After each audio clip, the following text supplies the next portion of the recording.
Hey guys, welcome back to ADBC History and to the second edition of our monthly archaeological news update video, which was extremely popular last month. Tons and tons of people told me they wanted to see another one, so here it is, bigger and better. I've got way more articles to talk with you about this time, and there will be links to every single article in the description down below from the time when the video is posted. So if you want to read more about anything that I'm about to tell you, then just scroll down there and have a look. Yeah, way more articles this time. This video is going to be significantly longer, so strap yourself in because a lot of really cool stuff has been uncovered in the last month. And every single time I do this, I'm honestly impressed by just how much amazing stuff is uncovered every single month, let alone every single year in the world of archaeology. So yeah. Now make sure you watch this video all the way to the end because I'm going to divide it up into several different sections this time. We're going to do what we did last time where I'm going to discuss each article at a little more length, or each discovery a little more length. Then I'm going to do a rapid fire section of things that were cool but not cool enough to deserve 2 or 3 minutes of talking about them just by themselves. And then right at the end I'm going to do a discovery that I came across that wasn't actually from February of 2022, but was so cool that it had to be included anyway, right? And I'm not going to tell you what it is. You're going to have to wait until the end. So yeah, make sure you watch to the end of that because it's honestly something that's so cool that I might even do a whole video on it all by itself. Anyway, getting started. A $17 billion shipwreck, that's billion with a B, has been found off the coast of Colombia. It was actually found a couple of years ago, but there's news related to it from February, which I'm about to share with you. Anyway, so back when the Spanish had a huge colonial empire in South America, they used to load all the treasure and all the gold and silver and jewels and all the stuff they would get. You know, think like, you know, that movie, The Road to El Dorado, where they build the ship full of gold. That was basically this thing, except it was a Spanish galleon, right? And they would sail it back to France, obviously with an escort, right? And this was like, you know, a huge proportion of their annual budget. Like it was what the Spanish Empire was basically running on, was this annual treasure ship, right? Now, obviously everybody wanted it. But one time in 1708, the British managed to actually get it, right? They intercepted it with a fleet of their own and managed to blow it up in the course of the battle, right?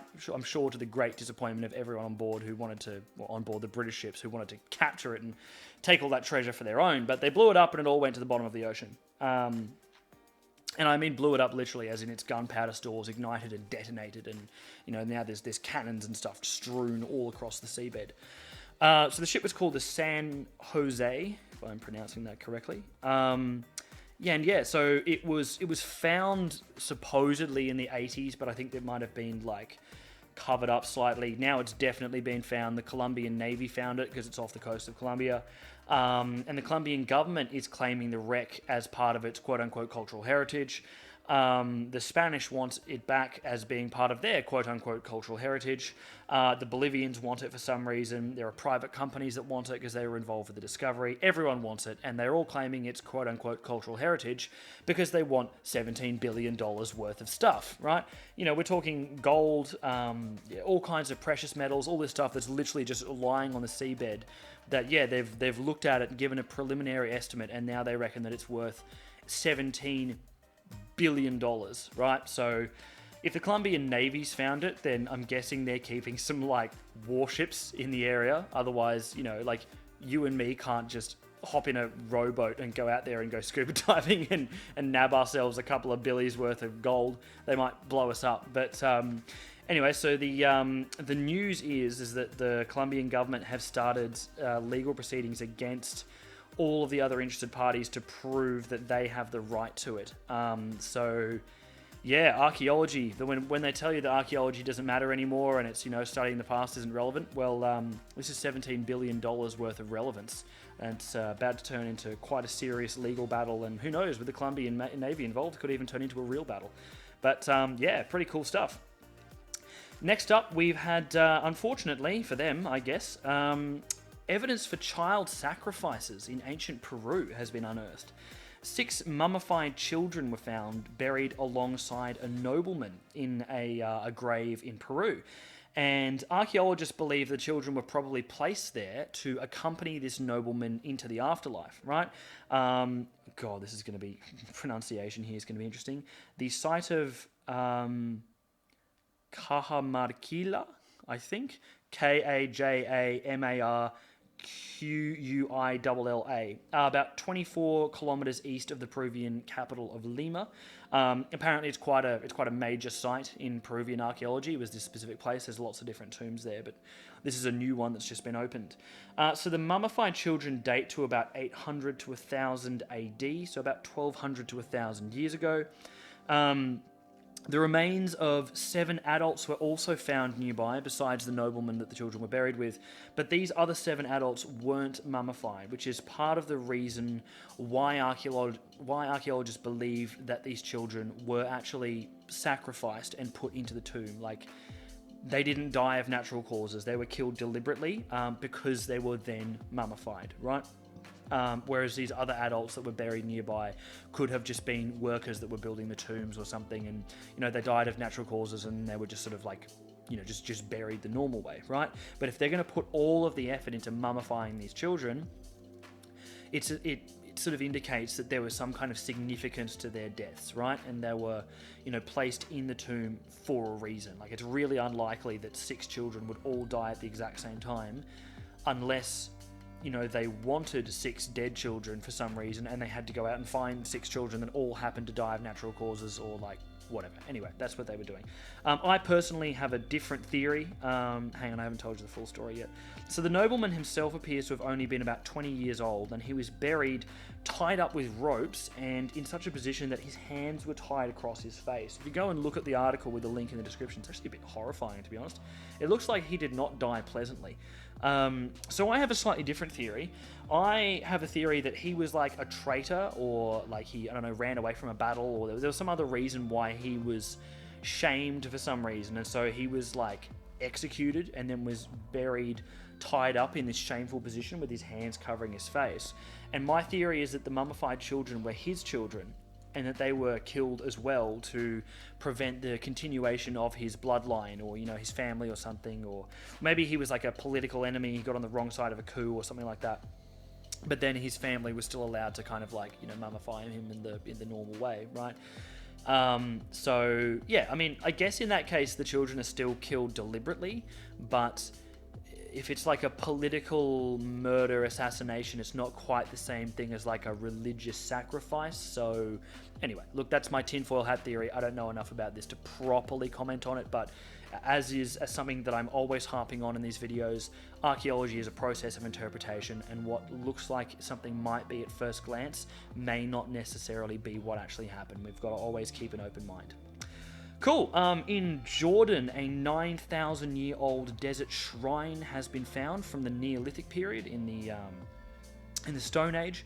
There are some large standing stones, think like Stonehenge kind of deal, with carvings on them of anthropomorphic figures. That's human-shaped figures. Anthropos, Greek word for human, and morphos, Greek word for shape. The site is remarkably well preserved, given the fact that it's 9,000 years old. And so these carvings can still be seen quite clearly.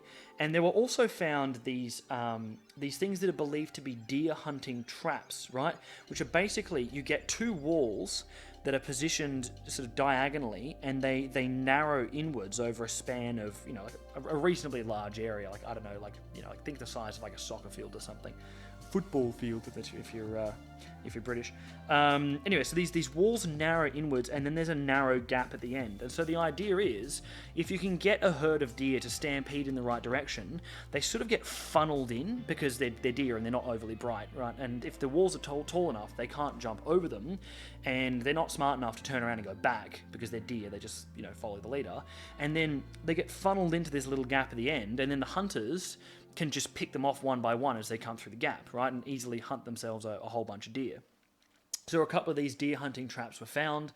I don't know if they positioned them in a line so that the deer have to go through one funnel or another, but I don't know. If you imagine like the scene where Mufasa dies in Lion King, with the wildebeest stampede, they're all crowded into this canyon. I guess you're probably not too far wrong there, except hopefully Mufasa didn't die in Jordan either. Cool. A medieval shipwreck has been found off the coast of Sweden, which is believed to have been attacked by pirates, which is pretty cool. It's a medieval cog, which means it was built in a certain way. The planks were sort of layered in a certain way. You can read about that in the link. But there's evidence that the ship was burned and destroyed by an intensely hot fire, which suggests there was either an accident or a battle. And it looks like it's a trading ship, not a warship. So if it's a battle, it was probably pirates. And, that fire was what destroyed the ship. Though you'd think that, if they're pirates, wouldn't they want to capture the ship? But then at the same time, if they're pirates, they could go on and grab the valuable stuff and then burn the ship so there's no evidence. I don't know. In the ancient world, the line between piracy and warfare and raiding is pretty blurry. It's kind of it's all sort of interrelated. Anyway, the wood that was used to build the ship was analysed using a practice called dendrochronology, which basically looks at like tree rings and stuff, and you can figure out using a whole bunch of stuff when the trees grew. And this suggests that the ship was constructed in the early 13th century AD. The wood is known to have come from northwestern Germany, so it's possible that's where the ship was built, and it was off trading in Sweden or in a bunch of other places, and that's just happened to be where it met its last days. And interestingly, the gaps between the planks in this kind of ship were sealed with a kind of moss, right? They used to hammer moss into the gaps to get it watertight, rather than using, tar or some other kind of waterproofing method, right? That was cool. And it strikes me that this is one of those things where we have the archaeological evidence, but your mind, for me, instantly thinks about the kind of stories of the people on board. If only we could bring them back to life and interview them. Were they attacked by pirates? Was there a dramatic battle? Were they escaping something? Huge fire? This kind of thing's it's movie worthy. You could write a book about something like this and have imagine the kind of characters, the kind of people that would have been on this ship. So, it's a shame we'll probably never know. Anyway, if you're enjoying this video, then please subscribe and hit the notification icon. That's the little bell one. I do these archaeology update videos every month. There'll obviously be another one at the end of March for the coolest archaeology discoveries of March, and then so on and so forth. And I'm also going to do a best archaeological discoveries of 2021 video in a couple of weeks, maybe next month, see how we go. That'll basically be the exact same as this video, but for the whole span of 2021. And if that's popular, then I might even think about doing one for, 2010 to 2020 or something, and be like, what's the coolest stuff that's been found in the last whole 10 years, which would be, I'm imagining some pretty amazing stuff. And and then at the end of every year for like a New Year's Eve video, I'll do a wrap up of what's the best stuff that's been found so far this year. So on and so forth. But if that sounds like something that you'd really want to see, chuck me chuck me a comment in the comments down below and tell me that's something that you want to see, and I'll make that for you. Okay, moving on. An entire college has been found at Oxford University. This is honestly insane. So for those who don't know, Oxford and Cambridge universities in the UK are made up of these things called colleges, right? Which have various names like St John's College and Balliol, Magdalen, so on and so forth. There's tons of them. I think there's 38 of them at Oxford or something. And what these colleges was that they were originally kind of universities of their own, way back in the 1100s, 1200s, 1300s, whatever. Because Oxford, the university, is almost 1,000 years old. It's actually not even known when Oxford was founded. The first evidence for it pops up in the 1060s, I think, but it was definitely already going by that time. So each of these colleges was sort of an independent university, but nowadays the University of Oxford encompasses all of the colleges. They've all kind of teamed up, right? And now the colleges is where the students and the professors live, and they have some of their classes in their college, and then they join forces with students from other colleges for big lectures and other things like that, right? There are other universities around the world that have a similar system, but none of them do it quite as well as Oxford and Cambridge. So pretty much any of the other uses of the word college, like in the American system, to mean your undergraduate years at university, is basically wrong, right? This is the original meaning of what college is. It's a place where you live while you're studying at university, and also you do some of your classes there. Anyway, so there's tons of them at Oxford and at Cambridge. Everyone who's a student at Oxford and Cambridge is compulsorily a part of one of these colleges, right? And they have incredible histories. One of them tried to rebel against the king in like the 1600s or something, and then soldiers came and like shot them all, and they had this like Les Mis moment where they like barricaded the place, and they had muskets, and they were like fighting the soldiers. And yeah, there's been like rebellions there. You know, the colleges have taken sides in various like civil wars. The history of these things is honestly incredible. C.S. Lewis lived there, Tolkien lived there. You know, so many famous people lived there, and, you know, developed some of their most important scientific theories at these colleges. So I'd love to do a whole video just on the history of Oxford's colleges. So again, if that's something that you'd be interested in, link down below. Comment down below, not link. I mean, you can chuck me a link if you want to, I don't know, like your favorite TikTok video or something, but yeah, by all means. Anyway, so a new college has been found that was lost like 500 years ago, which, like, Oxford's a pretty well understood place. It has one of the largest archaeology departments in the world. And the fact that an entire college has just now in 2022 been discovered is like mind-boggling. Like, how did they not know that was there? It's not like we're talking remote Saharan desert here. It's one of the most important cities in England. But yeah, so St. Mary's College was built in the early 15th century, but then fell into disrepair and was abandoned about 100 years later in the early 16th century. What's left of it has now been found, and they're going to continue on the excavations and see what they can unearth of the place, of the sort of foundations and stuff that's left. So yeah, I mean, actually one more thing that I'll add on the incredible archaeological history of Oxford is just not too recently, not too long ago, a 1,000-year-old mass grave from a battle with Vikings was found on the grounds of St. John's College at Oxford, which is one of the ones that is still standing, right? So yeah, incredible stuff there. So much cool stuff. Some ancient ninja weapons may have been found in Japan, which is pretty cool. Weapons that look like the forerunners of the throwing stars and other later ninja weapons that we're more familiar with have been found at a couple of sites, including Iwatsuki Castle and Hachioji Castle, which date to a siege that happened in 1590. There was a major war at this time between the Hojo clan, which was like the dominant clan in Japan that controlled a big chunk of it, and the Toyotomi and the Tokugawa clans, which became the most powerful. They fought the Hojo and sort of became dominant, right?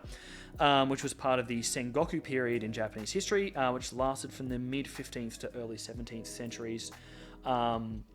A really cool period of Japanese history. It's sort of like the peak samurai period, if you know what I'm talking about. Like, if the sort of like the 1300s to the early 1400s were like the peak like medieval period, with all the stuff you think of as being quote unquote medieval, with like knights and crossbows and trebuchets and all that stuff in Europe, then the Sengoku period was the peak like samurai period, right? Where they had their, you know, like katanas and stuff, and they were doing all that kind of stuff. So yeah, super cool. Back to Peru, interestingly, excavations have uncovered evidence for the use of hallucinogenic drugs. These Peruvian guys, holy shit.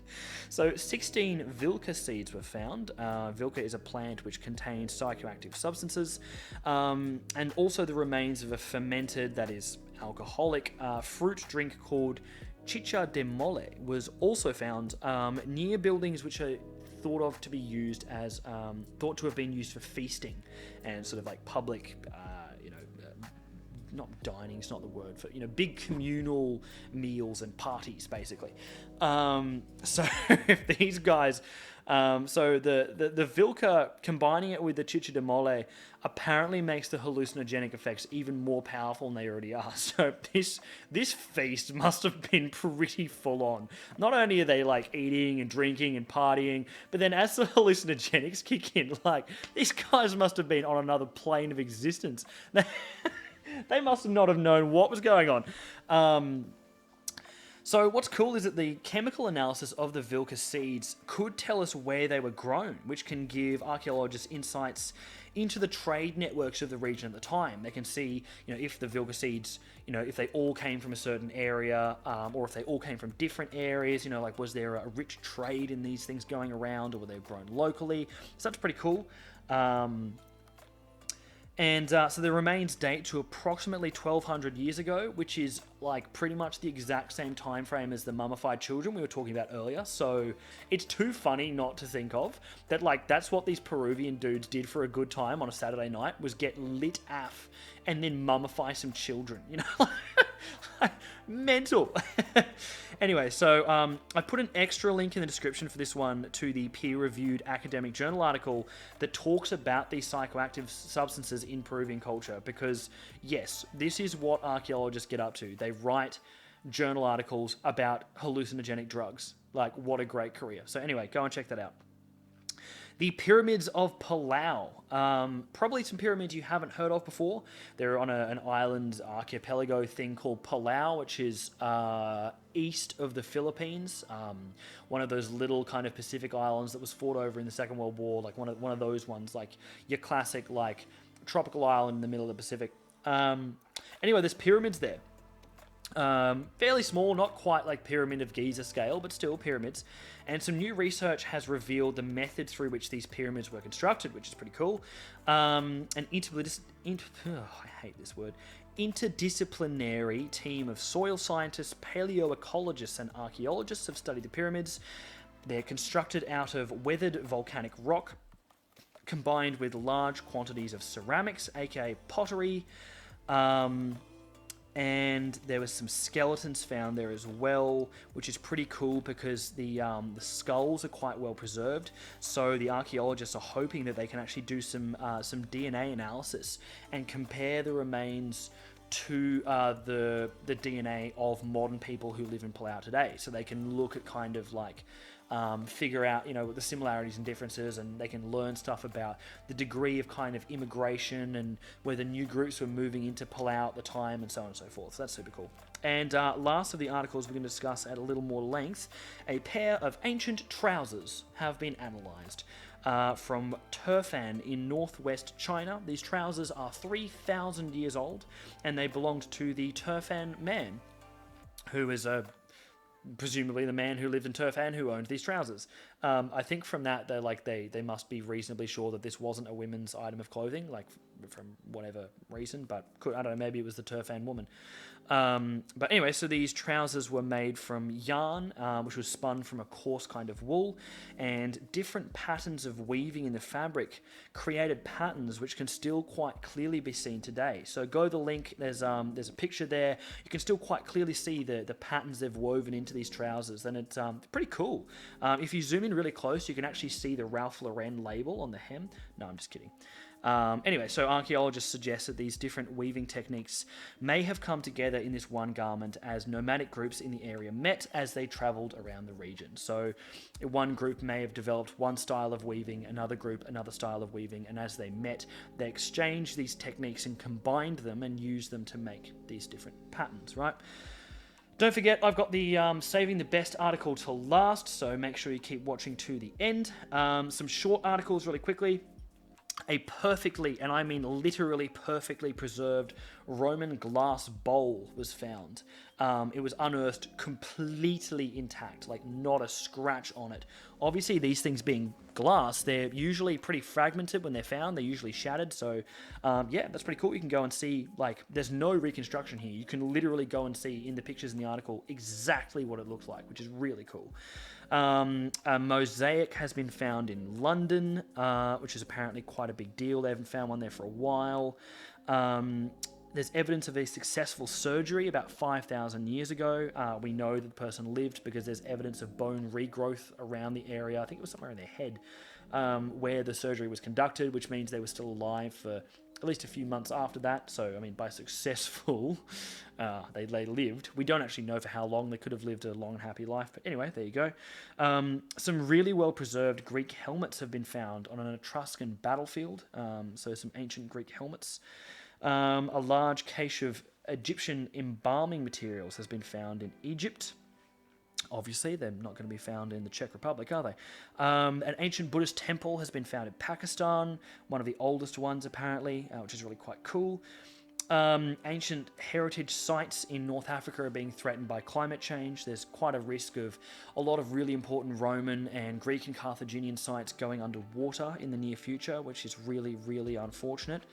But yeah, so recycle, guys. We don't want to lose that stuff.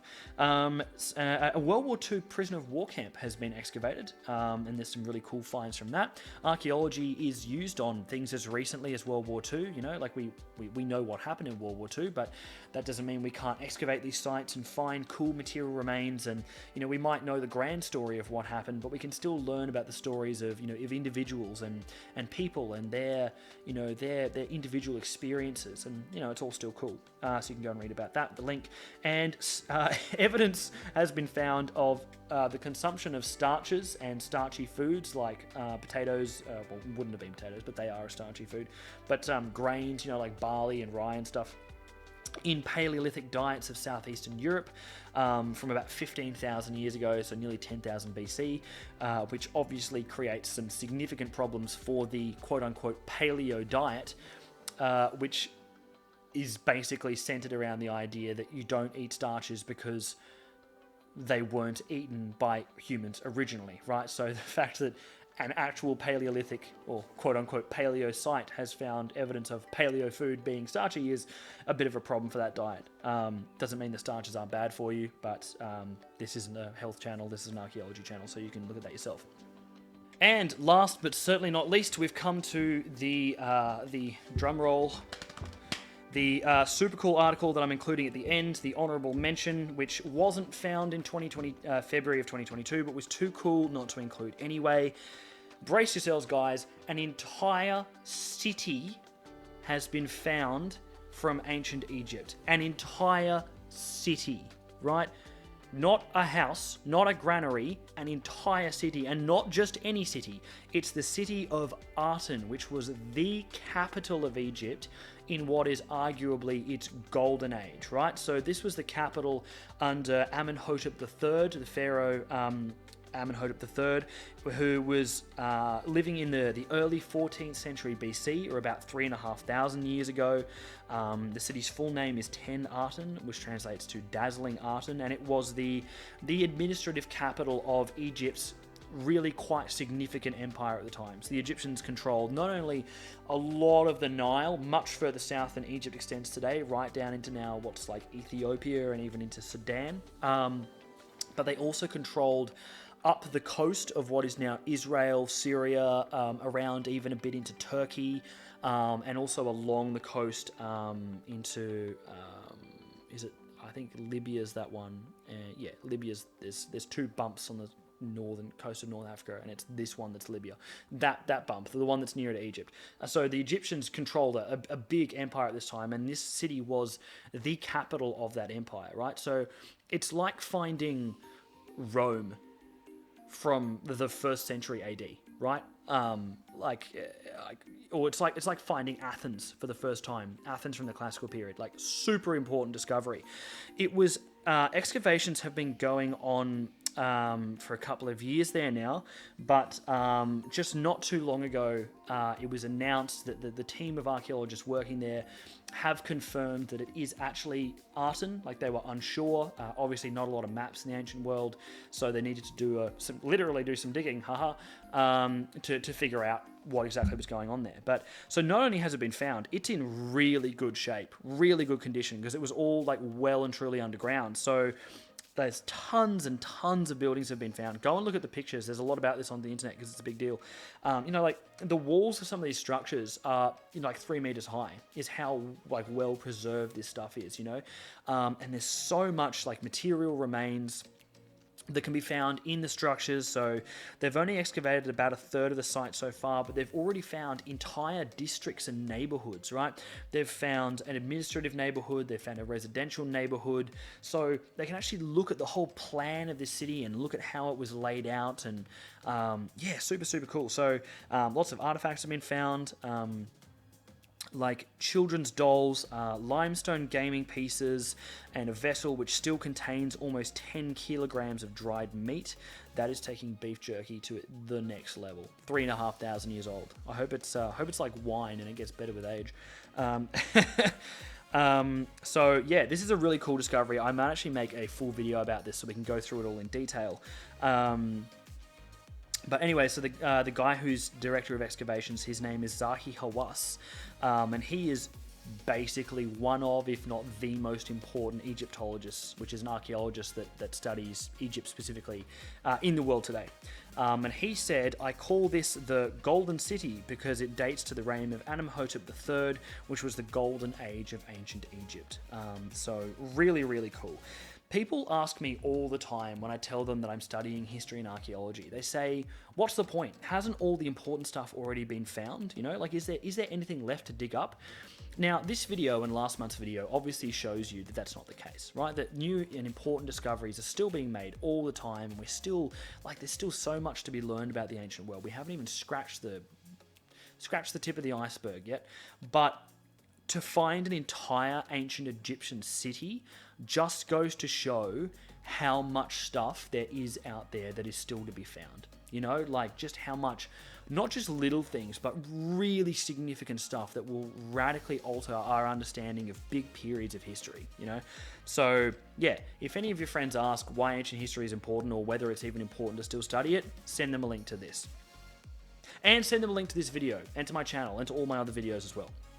Anyway, thanks for watching, guys. This is this has been the February 2022 archaeological news wrap up. Please let me know if you like this video. Subscribe, hit the notification icon, chuck me something in the comments. If you find cool stuff that you want me to talk about, by all means, comment with it. I read every single comment. I haven't replied to all of them yet, but I do read every single one. So chuck me links to stuff you want me to talk about, even if you want to make whole videos about.